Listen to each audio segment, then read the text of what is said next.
Ouh! Il n'y a pas 300 façons de lancer un podcast. Alors, on est responsable de notre propre malheur. Moi, je veux qu'on se mette le nez dans la moutarde nous-mêmes. Mets-toi le nez dans la moutarde, puis mets-en de la moutarde. C'est comme la gangrène. La gangrène est rentrée, comme ça, dans le derrière d'Hockey Québec. Si t'es ici dans le vestiaire avec moi via Patreon, tu connais la bébite, tu sais depuis longtemps que c'est un cheval de bataille important pour moi. Je suis cocu, mais content. C'est ça. Pas faire. Peu importe. J'ai décidé d'organiser un viewing party. Un party de visionnement. Non, David Garel ne sera pas invité.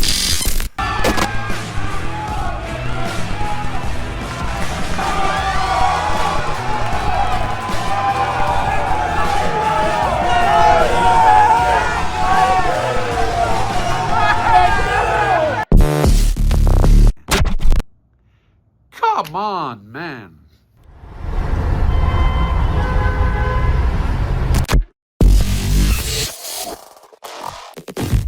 Tout le monde serait bien diverti. Non, mais il est bon, ben d'accord, ben moi de la moutarde. Salut tout le monde! Podcast Jean-Charles en liberté, semaine 2, saison 1, épisode 6, ou en tout cas, dans l'ordre ou dans le désordre. Très heureux de te retrouver. Merci de ta fidélité, puis des commentaires depuis une semaine, commentaires très touchants. On atteint beaucoup de gens, beaucoup plus qu'on pensait, qu'on croyait initialement. Déjà beaucoup plus de joueurs actifs, assistants capitaines ou capitaines dans notre vestiaire, dans le sanctuaire. Ça, c'est les abonnés Patreon. Merci pour ça. Ça, c'est indéniable. Hein? Tu ne peux pas acheter des abonnés Patreon.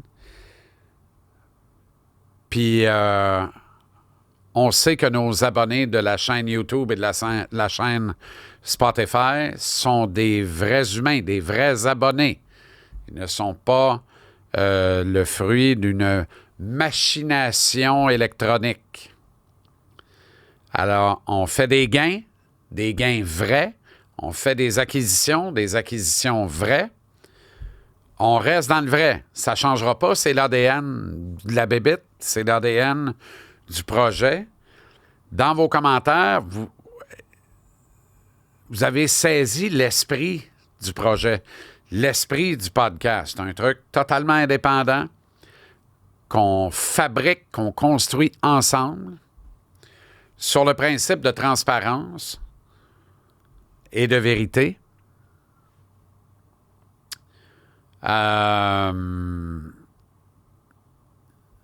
Et dans le plaisir.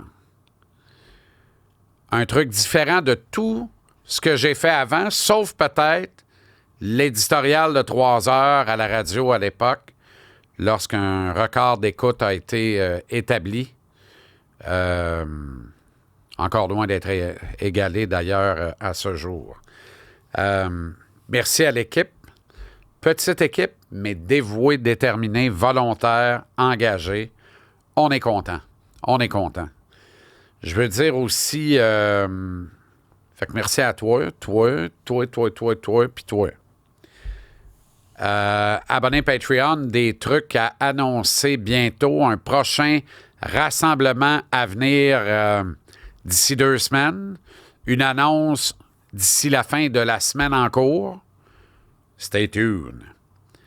Et un premier grand événement à annoncer pour très bientôt également, pour le public en général et les abonnés Patreon ou les membres de l'équipe qui sont entrés dans le vestiaire avec nous autres. Propager la bonne nouvelle, partager la bonne nouvelle, envoyer des liens, puis tout ça. J'ai rencontré du monde en fin de semaine qui n'était pas au courant de l'existence du podcast, tout à fait normal. On n'est pas pressé, on va y arriver, chaque chose en son temps. un type d'ailleurs de Saint-Hubert sur la Rive-Sud. Je te salue. Je l'ai vu dans mon bled à Granby, puis on parlait, puis il me parlait de la belle époque de la radio. Puis j'ai dit, ouais, ben c'est un peu ce que je fais à mon podcast. Il dit, ah ouais, dis-moi, OK, fait que là, ping, ping, ping, hey boy. Et il est là. Fait que toi, je te salue, mon chum de Saint-Hubert. Je veux dire bravo à l'initiative des policiers et des pompiers de la ville de Sherbrooke. Spécifiquement, mon ami Joe Lassauce, Jonathan Cloutier, pompier émérite à Sherbrooke, qui est un des organisateurs de la levée de fonds où je suis allé samedi soir. Hey, le bon vieux Palais des Sports de Sherbrooke, devenu le Palais des Sports Léopold de Relais. Aïe aïe, le lifting a marché en joie le vert. Les bancs avec le bleu du Phoenix, c'était écœurant. Les loges tout le tour. L'équipe du Phoenix qui a été prêtée en entier. Bravo au Phoenix de Sherbrooke pour ça.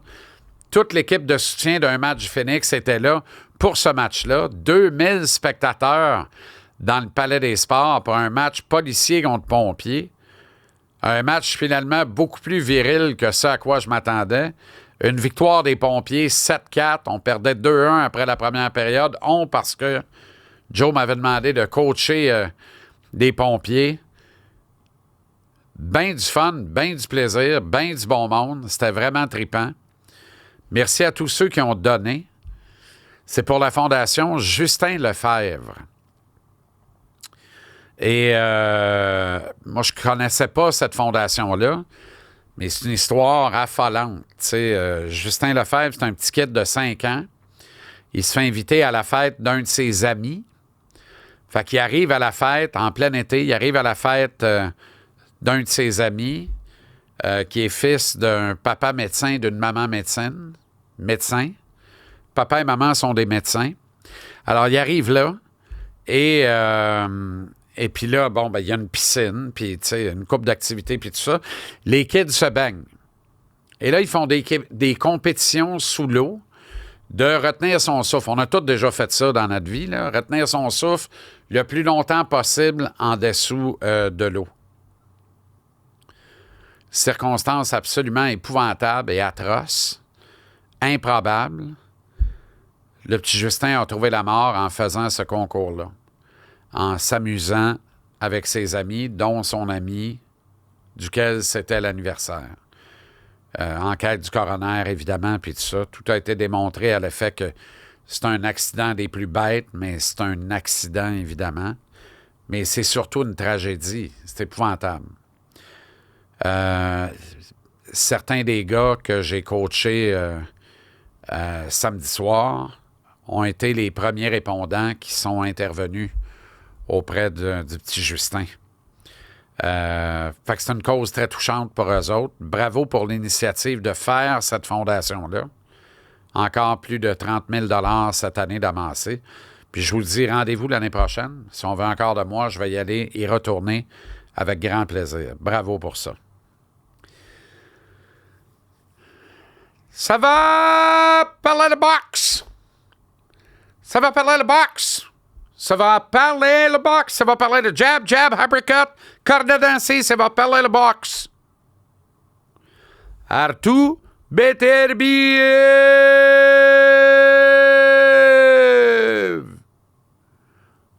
est dépouillé de toutes ses ceintures. Il devait peser 3,25 avec ses ceintures.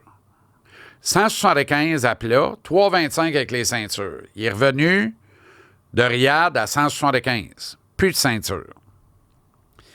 Battu à la carte de pointage des juges par Dimitri Bivol. Dans Bivol, il y a vol. Mais je peux pas dire que ça a été le cas à Riyad. Je peux pas déchirer mon hoodie, me péter la tête ses murs. Scandale, scandale, scandale. Arthur s'est fait voler.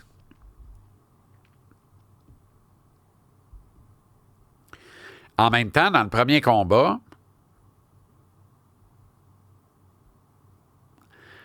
Est-ce que Bivol méritait un meilleur sort sur la carte des juges? Vous êtes plusieurs à penser que oui. Décision excessivement serrée, 2 boxeurs hautement techniques, en même temps féroces, 2 toughs, 2 vrais toughs. Bivol de respect inconditionnel à vie. À vie. Parce que les 2 batailles qu'il a livrées au roi Arthur sont, au bout du compte, sensationnelles. Fait qu'Arthur ne s'est pas fait voler ses ceintures à Riyad, mais il peut raisonnablement revenir de là en disant « Ce combat-là était à moi. » Il a le droit de le penser, puis il n'a pas tort. Comme Bivol avait le droit de le penser après le premier combat, puis il n'avait pas tort. Me suivez-vous? C'est comme ça qu'on arrive à une trilogie. C'est pour ça qu'il doit y avoir un chapitre final, un 3e combat, pour séparer l'un de l'autre, pour faire un maître entre les 2 boxeurs. Je pense pas que personne à Riyad n'a pas d'intérêt pour ce 3e combat-là. Je pense qu'aucun diffuseur n'a pas d'intérêt pour ce combat-là. Tout le monde veut voir ces 2 gars-là en découdre et en finir une fois pour toutes dans le 3e et chapitre final de la trilogie. Et on dira, ça a été une des grandes trilogies de l'histoire de la boxe. Moins sanglant, moins sanguinaire que Arturo Gatti, Mickey Ward, c'est vrai. Donc, moins spectaculaire à nos yeux. Ça nous arrache beaucoup moins le cœur. Moins latin que la trilogie Stéphane Ouellet, Dave Hilton, c'est vrai. Ça nous atteignait directement dans le cœur. C'était sensationnel. Il n'y a jamais rien qui va accoter ces 2 trilogies-là. Mais mettons qu'on élimine tout l'aspect sanguin, comme dans sang chaud, comme dans le sang gicle. Enlève ça de là, il reste quoi? Il reste pour les puristes, mon ami Jeff Jeffrey, les autres, 2 pugilistes au goût des puristes. Il restera une trilogie qui, au niveau pugilistique, aura surpassé les 2 autres que je vous ai nommés. Et bon nombre d'autres dans l'histoire.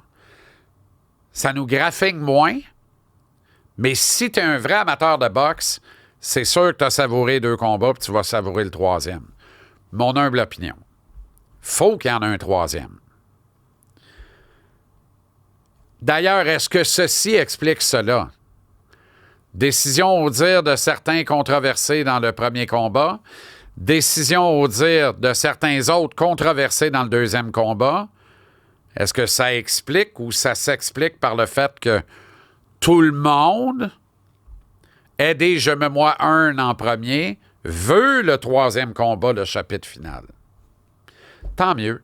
On n'est pas perdant. On n'est pas perdant. Le Canadien.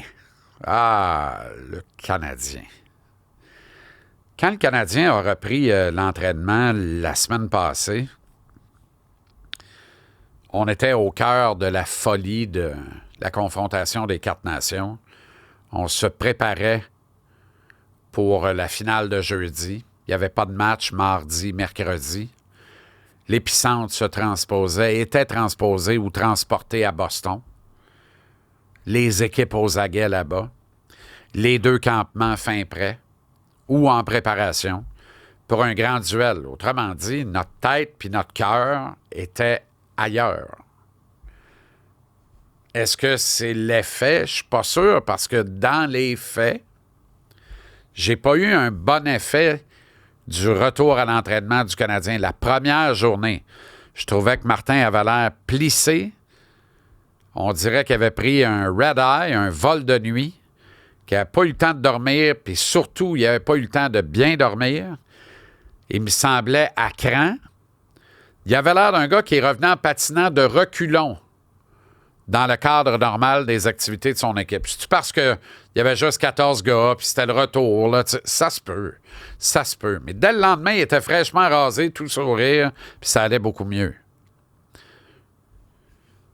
Mais c'est dans ce retour-là qu'il a confessé qu'il n'écoutait pas la Coupe des 4 Nations parce que préparait son club pour samedi. Heureusement, sa pensée et ses actions ont évolué dans la semaine.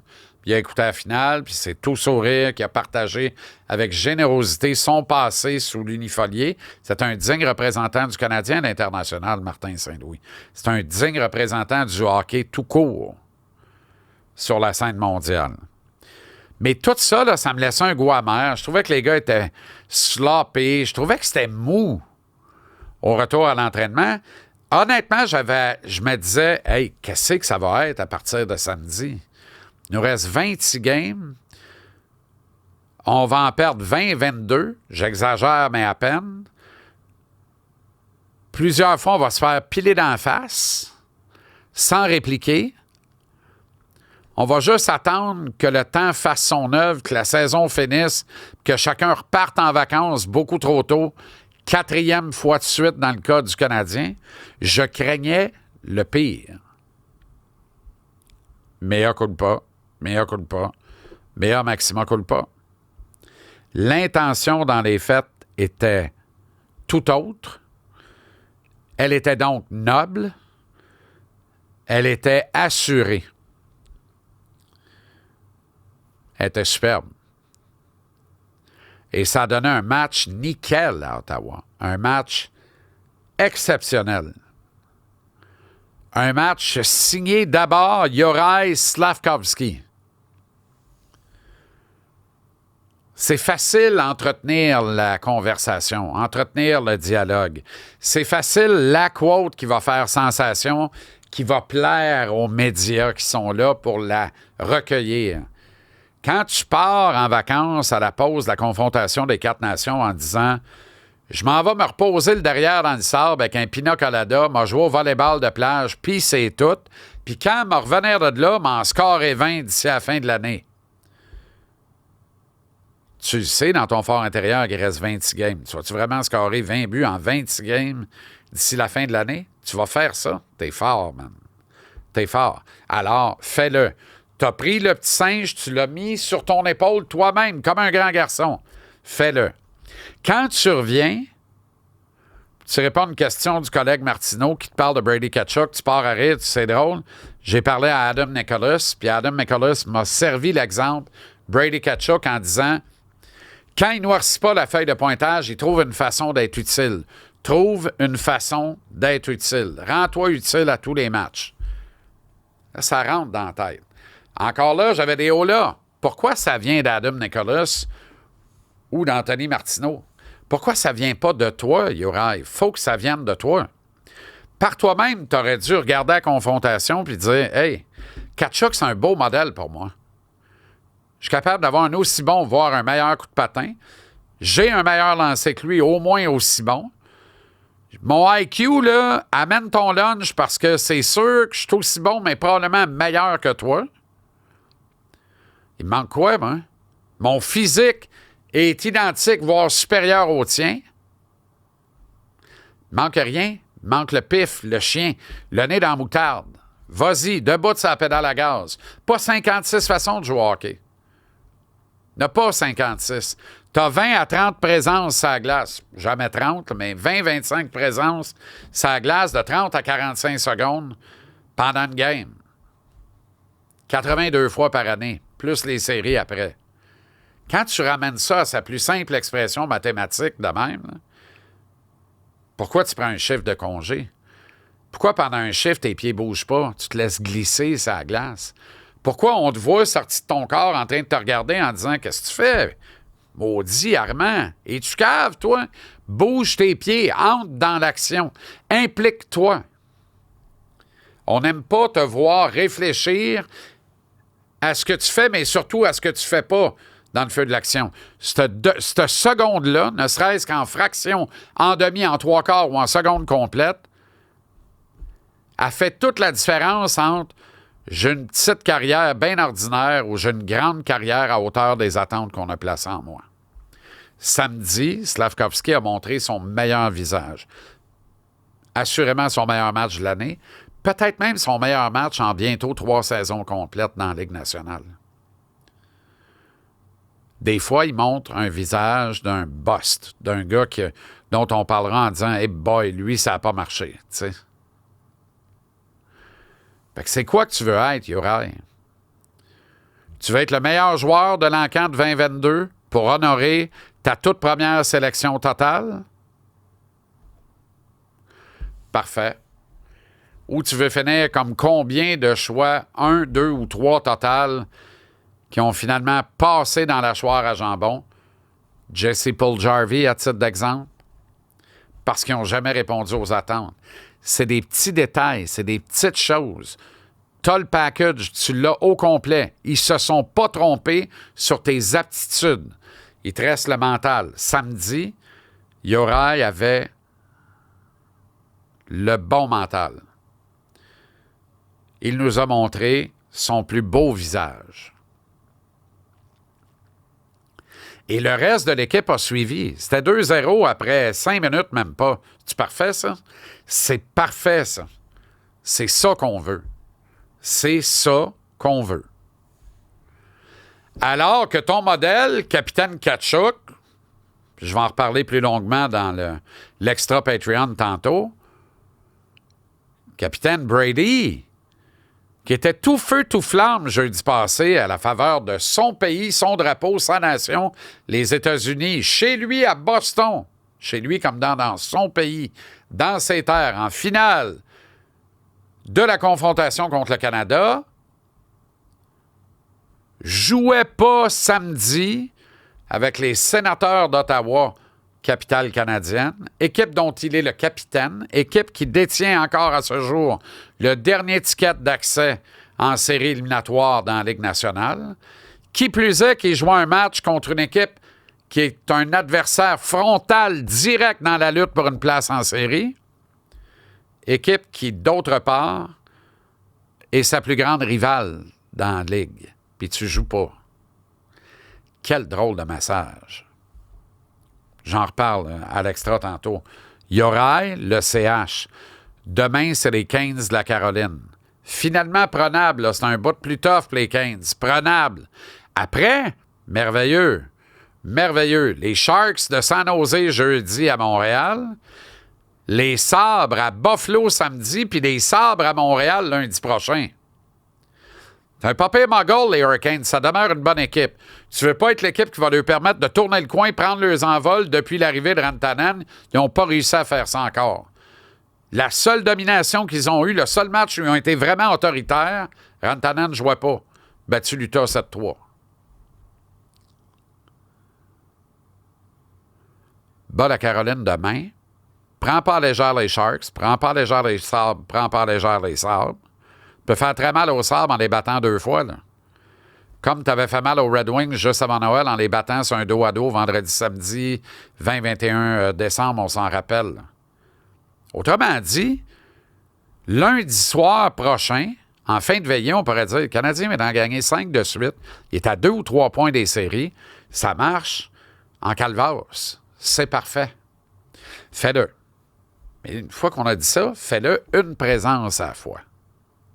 Une présence à la fois. Laine de retour avec Doc Newhook, parfait. Laine marqué en avantage numérique, parfait. Heinemann est de retour, ça colle. 4 trios posés, balancés, comme quand ça allait bien. Heinemann revient, ça recommence à bien aller. Heinemann indispensable. Non, non. Élément clé du casse-tête. Pas la pièce maîtresse. Une des pièces qui fait que le casse-tête est fini, bien beau. Slav joue un match des dieux. Parfait. Ça donne beaucoup de pouvoir au premier trio. Incidemment, Caulfield a scoré. Il reste 25 games à Slav pour en scorer 19.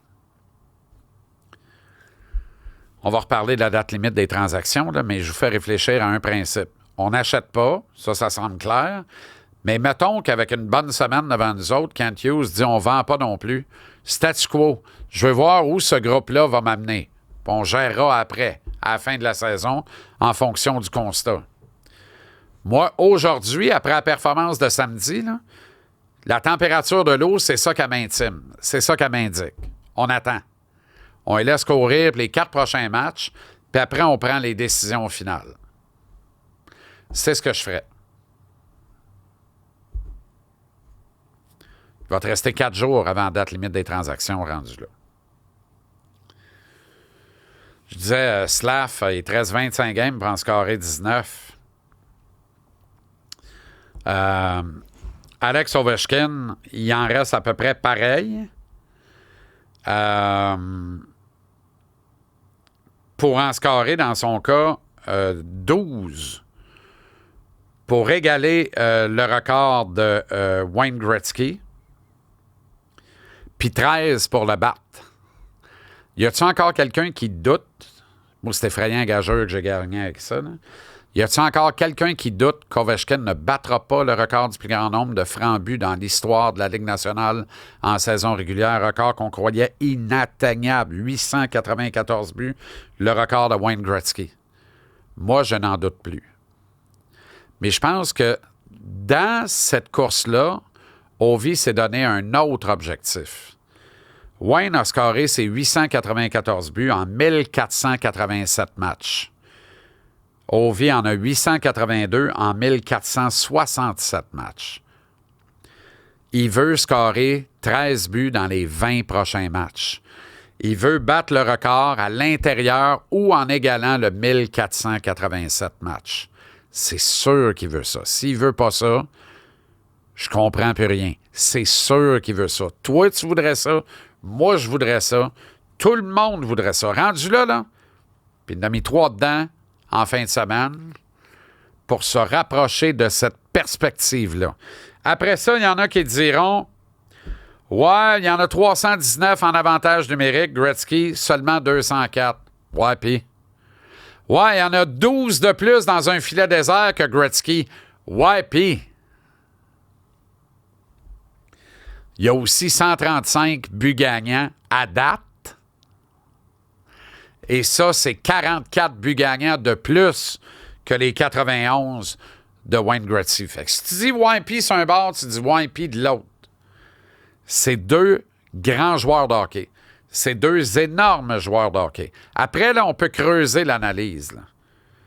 Parce que Ovi, là, lui, il a traversé la période la plus noire de l'histoire du hockey, la période la plus sombre de l'histoire du hockey, la période left-wing lock, la période 1-2-2, non, 3-2 ou 2-3, position hymne national, on les attend, la trappe, on donne rien, on concède rien, puis les arbitres, ça donne-tu bien, tolèrent l'accrochage, ça accroche une affaire terrible.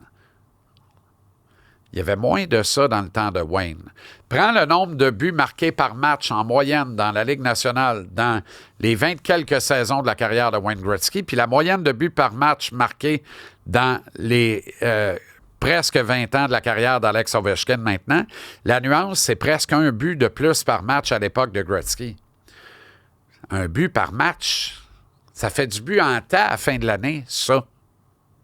Sur plus de 700 matchs. Combien de ces buts-là arrivent à des gars naturels pour en scorer, comme Wayne ou comme maintenant Ovechkin? Si on veut jouer à qui est le plus grand marqueur naturel de l'histoire du hockey, on va avoir un méchant débat. Tu es obligé de dire que je place Ovi devant Gretzky. Discutons. Toi, c'est quoi ton choix? Dis-moi là, je suis curieux de l'entendre. En attendant, j'ai mis toutes mes chips sur Ovi pour battre le record de Gretzky cette année. Quand il s'est blessé, ce qui n'arrive pas souvent, je suis devenu très nerveux. Quand il est revenu, j'ai dit, il va le faire pareil. Des gars voulaient racheter gageuse, on ne rachète rien, je demeure confiant. Il va le faire. Puis savez-vous quoi? Il va le faire en 1487 matchs maximum. Puis j'espère que ça va fermer le clapet à tout le monde rendu là. À demain midi.